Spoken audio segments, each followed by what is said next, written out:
What's up, everybody? This is Addison Belhomme for True Star Media, and today we're hanging out with scriptwriter Rae Benjamin, who has worked on shows like The Witcher, Bridgerton, and Our Flag Means Death, just to name a few. She's also the founder of the film organization Indica LA and is the captain of the Writers Guild Association Union. Ms. Rae, thank you so much for being here with us today. I'm super excited for this interview. Yeah, it's going to be really exciting. Yeah, of course. Happy to be here. Yeah. So, I know you're the captain of the WGA, and my first question for you, just with everything going on, with this being the sixth WGA strike in history, what caused the union to strike again now? Yeah, I just want to clarify that I'm not the captain. There's many captains. It's not like a one singular position. So I'll explain that later, but I just want to clarify. But what's going on now? So the most pressing issues right now are just how the nature of writing has changed. Before Netflix and other streamers, writing was very much a stable career. Because of streaming, it's really impacted how TV is made, and it's become more of a freelance gig job where you might only have job security for a couple weeks and have to find a new job every few weeks. So some of the things we're fighting for are trying to prohibit these really short writers' rooms that only last a few weeks by mandating that a certain amount of weeks be required per episode of the show. Also requiring some writers to stay on through the production of the show, and requiring a minimum amount of writers to work on the show. We're also fighting for higher residuals in streaming. So every time your show is replayed or watched, you should get paid for that. That's how it works on network television. But because Netflix and these other streaming companies refuse to share the actual numbers of how many people watch shows, we can't get paid accurately. So a model similar to how YouTube, pays its content creators based on their number of views. Every time you click on a YouTube video, you can see how many people watched it. It's very transparent. Netflix and others have the technology to do that. It's very simple. They just don't want to share that data because they don't want to pay people accurately.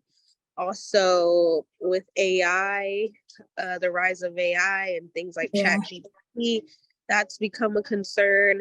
So writers just want to make sure that humans are being compensated for their work and that we are the ones generating content. And if writers want to use AI as a tool to help them, that's fine, but studios shouldn't be using it to replace writers.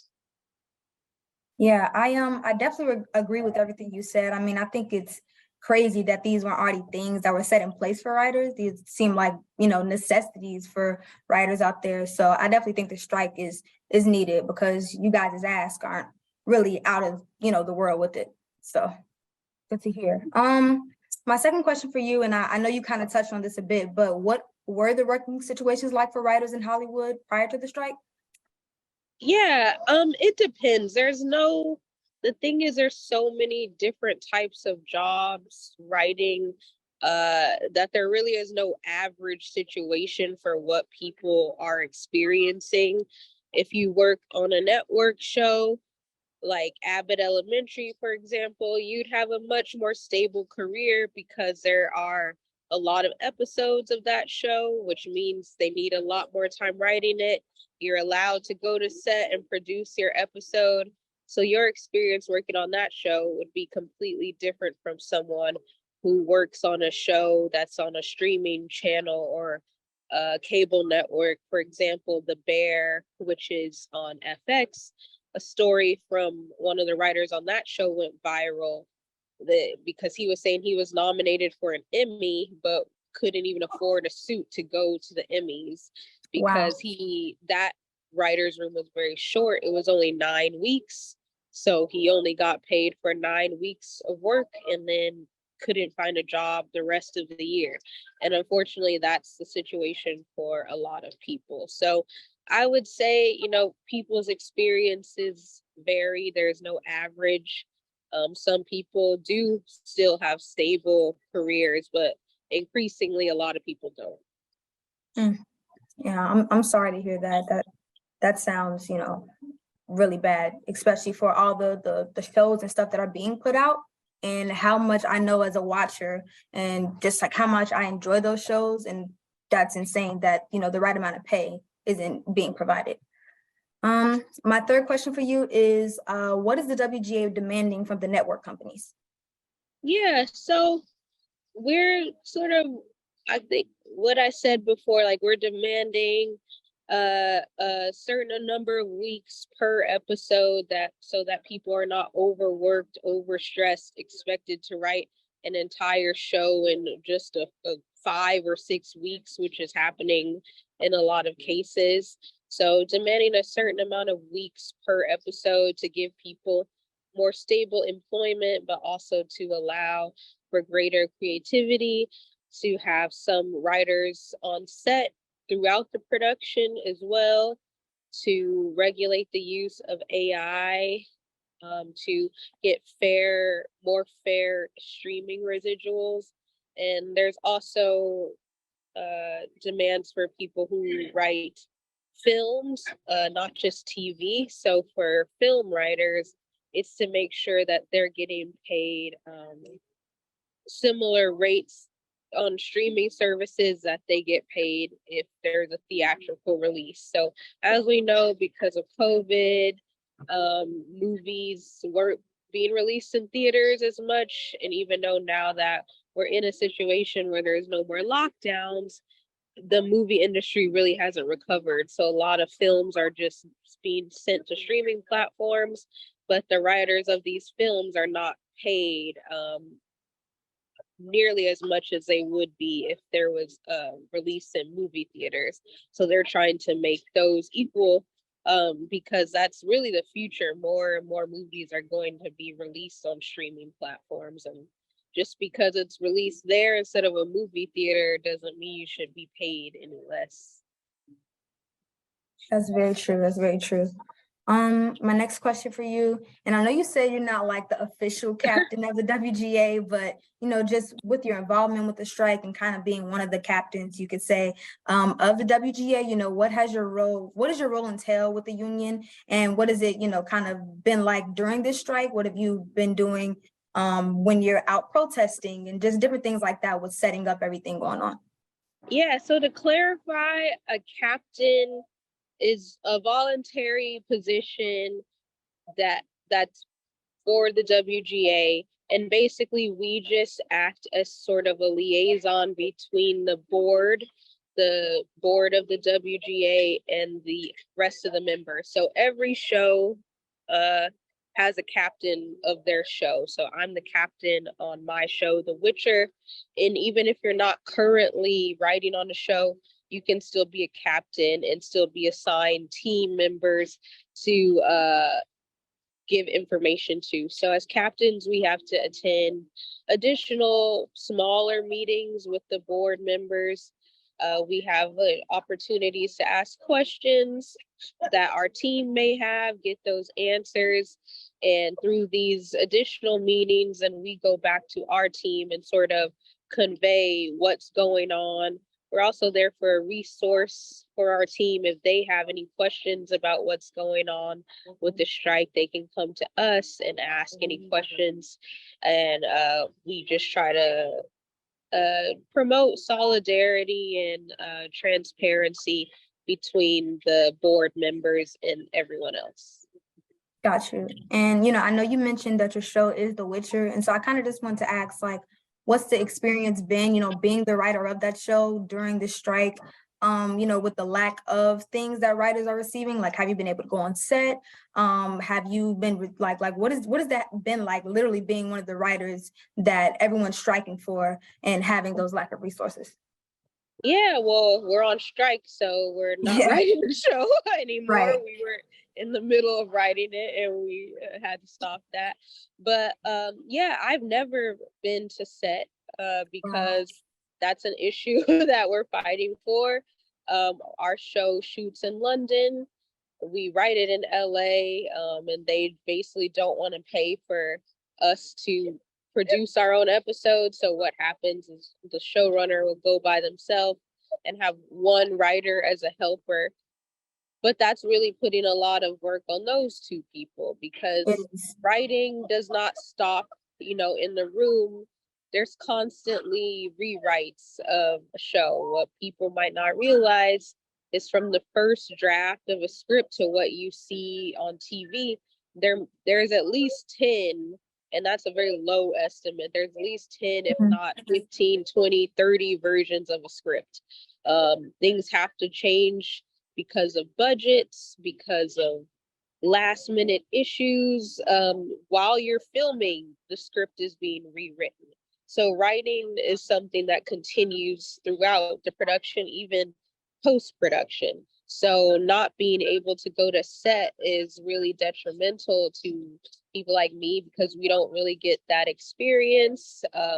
And when you don't have that experience, it's harder to advance in your career, because you don't have experience in being a producer. And as a writer advances in their career, you are a producer. If you look at the credits of the show, you'll see there's people that are producer, co-producer, supervising producer. Those are all writers. They're just higher level writers, and increasingly writers are not able to get that production experience, so you're not able to advance in your career. Wow, I can't imagine that. That's just another sad fact, and just with everything going on, and another reason why this strike is definitely necessary. I want to see, what progress are you seeing with the strike so far? And I know y'all are a few weeks into this strike, and how long do you expect this to really go on? Well, there's been no progress, because we haven't talked to the studio since the strike was issued on May 1st. So there's really been no change. The WGA board members are open to negotiating, to renegotiating, but there has been no communication between the parties. I will say that there is the AMTP, which is the organization that represents the studios and networks. They are currently meeting with the Directors Guild right now. So we don't expect them to talk to us while they're still talking to the Directors Guild. So we'd have to wait until their negotiations are over for them to open negotiations with us. So there hasn't been really progress, but there is sort of a feeling industry-wide that other unions may strike. SAG, the Screen Actors Guild, issued a strike authorization vote. So that doesn't mean they're on strike. That just means that their board members asked their members to vote for a strike. So if they vote yes, then they'll be on strike along with us. Wow. So that could happen. SAG has a history of striking as well. So yeah, that's pretty much what's happening. Got it. Another question. Please tell, all the non-writers out there why this strike is important. Yeah, it's important just because the people that create the shows that you all love and watch are not being fairly compensated for their work. In the past 10 years, show budgets have increased over 50%, but in that same period, writers' pay has gone down over 20%. So why are the budgets for these shows increasing, but the people that create the shows are getting paid less? It doesn't really make any sense. So we're just fighting to get our fair share of pay as creators. If they're spending the money to make these shows, and they can spend the money to compensate the people who are creating these shows. Got it. Well, before we wrap this up, I just want to see, did you have any last minute things you wanted to say? to the viewers out there and just everything going on with the strike, anything that you would like to, be broadcasted? Yeah, I just think it's just that, like I said, the internet, Netflix has vastly changed the way we consume content. I think you don't have to be a writer to know that. You know, Yeah. you know that because of Netflix, you can sit down and watch a show whenever you want to. And that's good. I love streaming. I don't want it to go away. But just because something's on the internet doesn't mean people should get paid less for something that's on regular TV. We're just fighting for essentially what we had already with network shows. We just want to get the same pay for all of these internet services because that's what the future is and it should be here. We love the convenience, but you can pay people as well. Well, that was my last question. Before we go, do you think you can tell us how everyone can follow you on social media? Yeah, you can follow at In the Cut LA on Instagram. I think I'm gonna actually do I did an Instagram live about the Yeah. strike, explaining stuff, so that's posted up there. And I'm gonna do another recap of the strike so far this week. So you can follow that. But yeah, the strike won't last forever. We don't know how long it'll last, but it won't be forever. So just in the meantime, watch reruns and Right. there'll be new stuff coming soon. Well, Miss Rae, one of my mentors, thank you so much for taking the time to do this interview today. It was very informative. And, I think people out here who are listening are going to, learn a lot from this. I'm Addison Belhomme with True Star Media, and I'm out.